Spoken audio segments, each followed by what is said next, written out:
Hello guys, good morning. Happy Easter. Ito i-update ko lang kayo dito sa halaman ko. Dito sa cabin ko. Ito, makikita nyo. Napakarami ng bulaklak.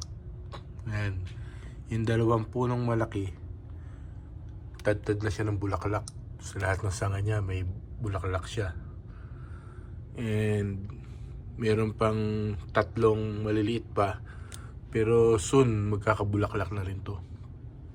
And ang nakakatuwa dito sa halampinyo na to, makikita nyo ang dahon, no?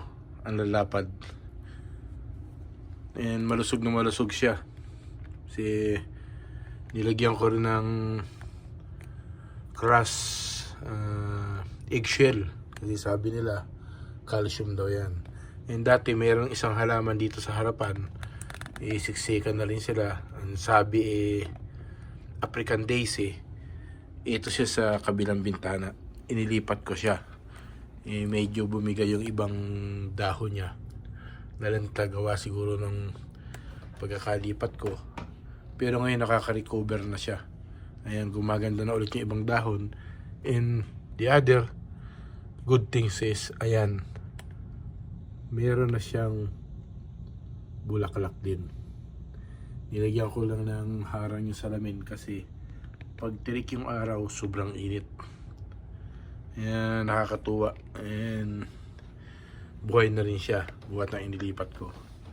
And ayan yung background sa cabin ko.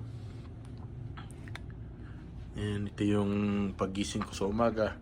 Sila yung nakikita ko. And nakakatuwa kasi ayan o, napakarami ng buko niya, napakarami ng bulaklak, especially itong usang nasa gitna. Ilang buwan pa lang or weeks mamumunga na talaga to, lalaki na yung mga bunga niya. Once again guys, happy Easter. Thank you for watching.